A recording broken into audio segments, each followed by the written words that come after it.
ministers, intern and Hales, members of parliament, press, Buchanan was here.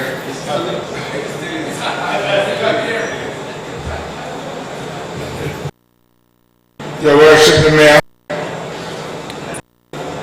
ladies and gentlemen, I must say it is good to be here in Santa Cruz, but I can't see you because the television light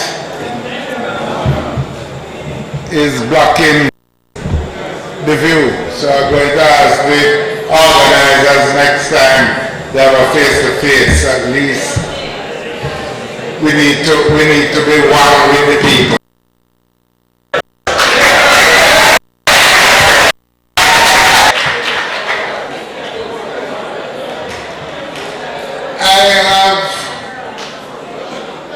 I really have just about 3 simple things that I want to say. First of all,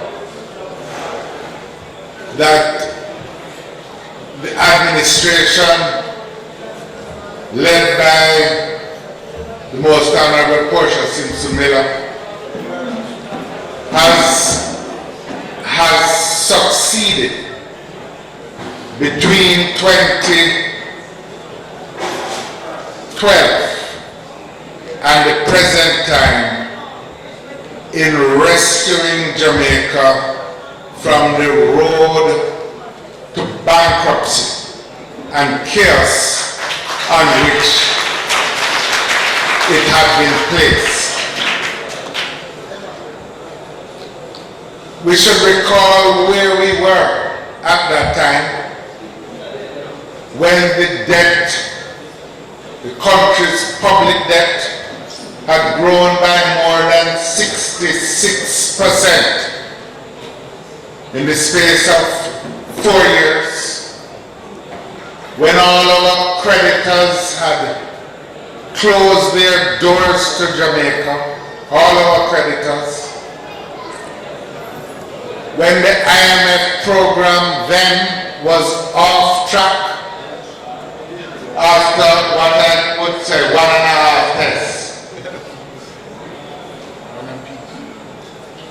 And when our country's reputation internationally was in tatters because it had a reputation of not meeting its obligations under international law, not meeting its obligations to international financial institutions. I have no compunction in saying that we have successfully managed to repair Jamaica's reputation.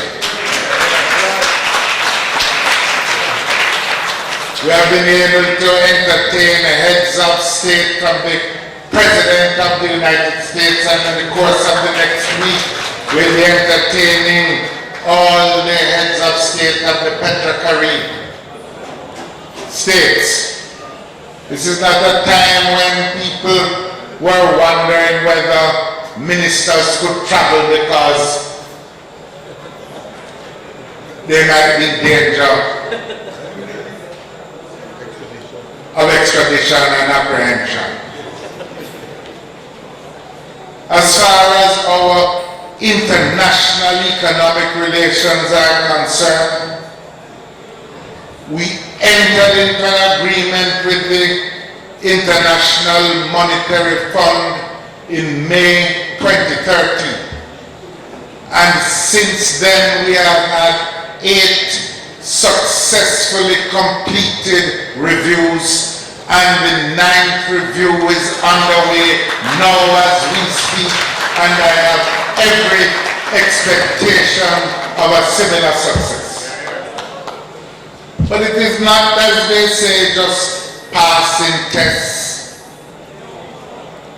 because in fact we are achieving the results that we set out to achieve. Our debt, which went up steadily between 2007 and now, is now heading down steadily. And by the end of this fiscal year, we will have taken 25 points off that debt. Our debt to GDP was 145, above 145 in 2013. At the end of this fiscal year, it will be below 120.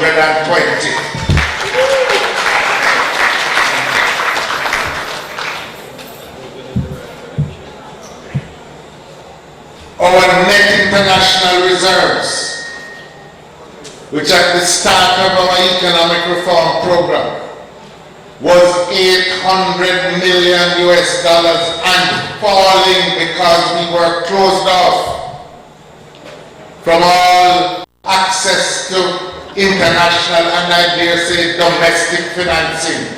Our debt, our net international reserves stood at the end of July at $2.4 billion United States dollars to allow Jamaica to pilot its own way in the world. Unemployment, which was 16.2% in 2013, stood in April at 13.2%. It is still too high, but it is heading down. Employment is up. Foreign investment and domestic investment is up. And confidence, business confidence and consumer confidence is up. I call that progress. We need more, but we are moving forward in the right direction. Let me also say, and I have been, what I can say, I will no quarrel with any journalist, but sometimes I am absolutely bemused at what can be reported, especially when compared with what we actually said. Let me say what I said last Sunday, but which was reported strangely, that despite the difficulty of the adjustment, we have made our best efforts to protect the most vulnerable sections of our community. It has not been an easy adjustment. It has involved sacrifice by all Jamaicans on all walks of life. But we recognize a particular obligation to the most vulnerable. And for that reason, over the past 3 years, we have raised the minimum wage levels twice. We have increased the PAG payments to families on the program for health and education benefits by more than 30%. We have expanded the programs to include transportation allowances to assist the families to send children to school, and we have raised the pension payments by more than 2/3 over that period. We would love to do more. And we must never forget that the ultimate objective of all the adjustment is in fact to create the conditions where we can raise the levels of prosperity in the country and benefits for all. And as you have heard already from Minister Hilton, we have established a platform for growth and continued social progress in the country. We think that there's a lot that we can be proud of.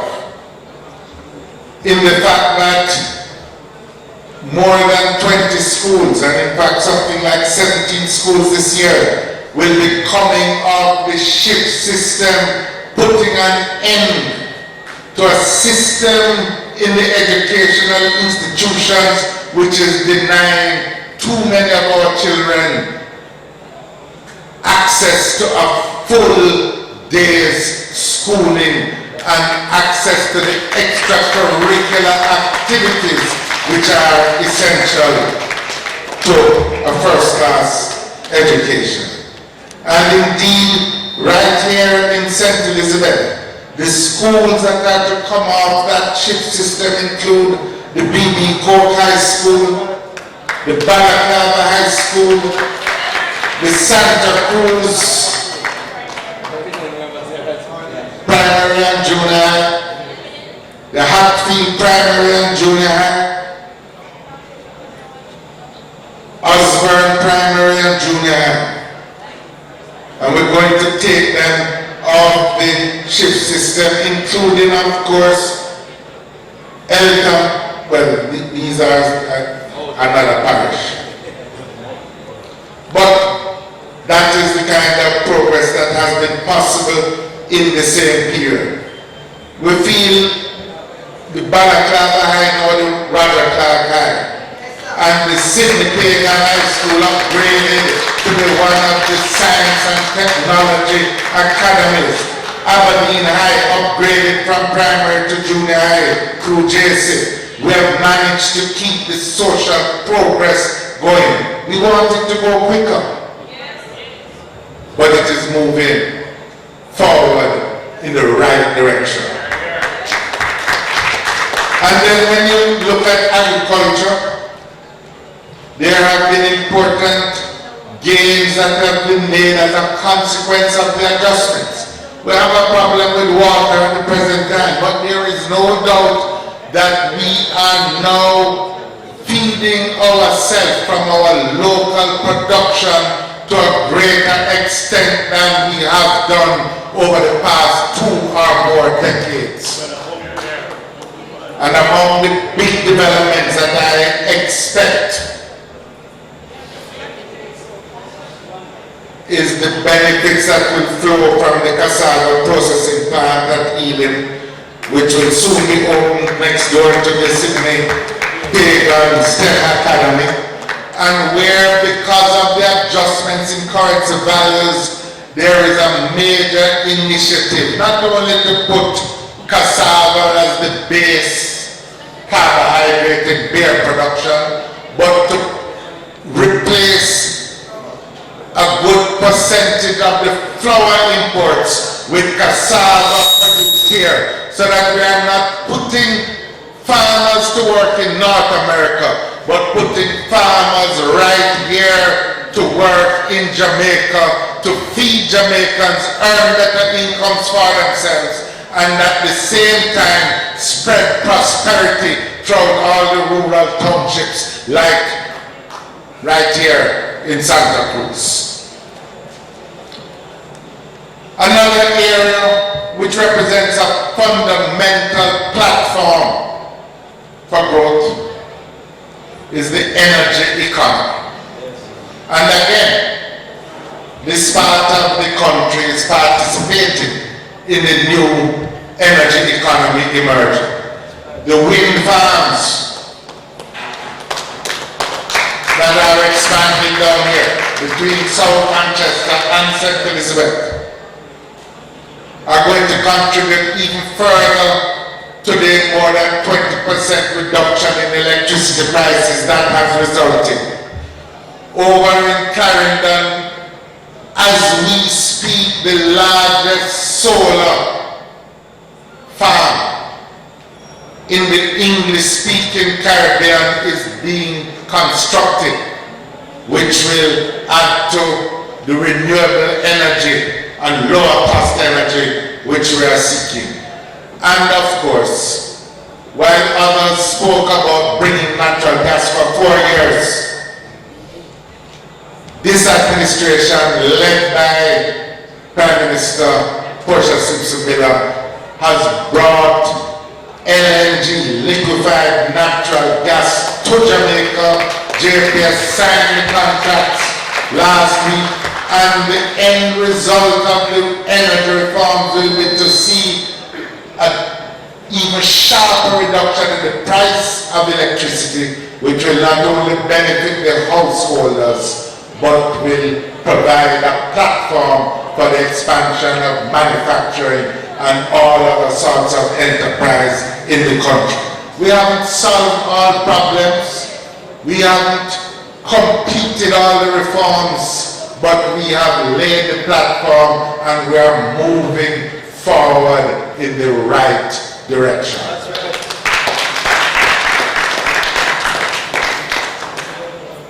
Mention has been made of the business process outsourcing, and I've said publicly on more than one occasion that the business process outsourcing subsector provides the best immediate opportunity for transforming the employment landscape in the country.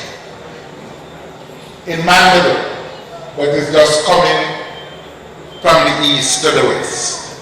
But in Mandeville, very shortly, 70,000 square feet of BPO space will be open, providing jobs not just for people from Manchester, but for people from St. Elizabeth as well.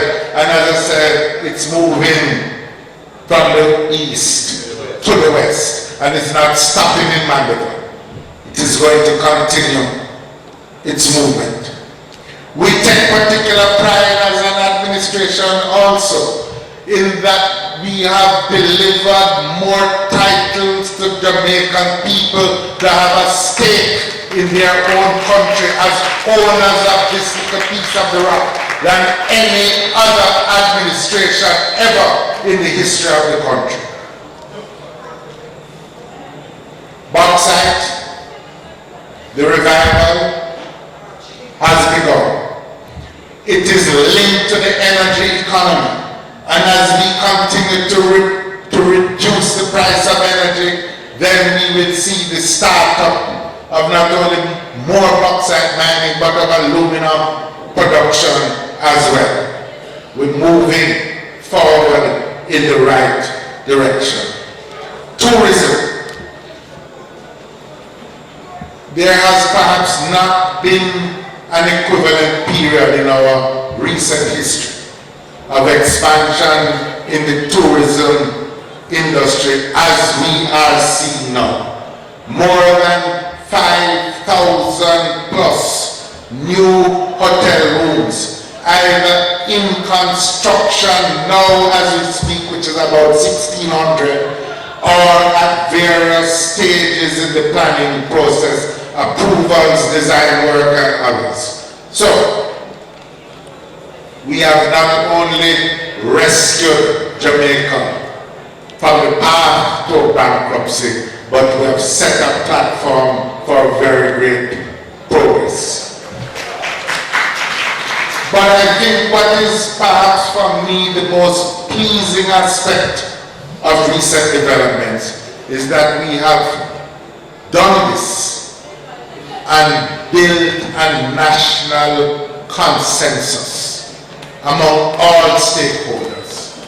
I never forget that we were able to secure the program of economic reform and the support from the international community because of the sacrifices made by the public sector workers, by our local creditors under the NDX program, by the taxpayers who have had to endure a lot, and by the general citizens who have faced and accepted a lot of the budgetary restraint. I want to pay particular tribute to the public sector workers who have recently signed, including the teachers who have recently signed. I want to thank them for continuing their commitment to the program of economic reform in the country. And I give them the pledge on behalf of the administration that as our circumstances as a country improves, they will also share in the benefits of this improvement. But we have to go forward as fast as the resources permit. And we have sought to build through institutions like EPOC, the Partnership for Progress, the monitoring committee with the trade unions. We have sought to build a consensus because the time is now to recognize that as a small country in a very competitive and difficult world, the best way to advance is together. And so I am pleased to be here and pleased to commit to work together with you, this administration and you, until we reach the point where we guarantee the better future for ourselves and our children and our children's children, which we seek on behalf of all generations. Thank you and God bless you.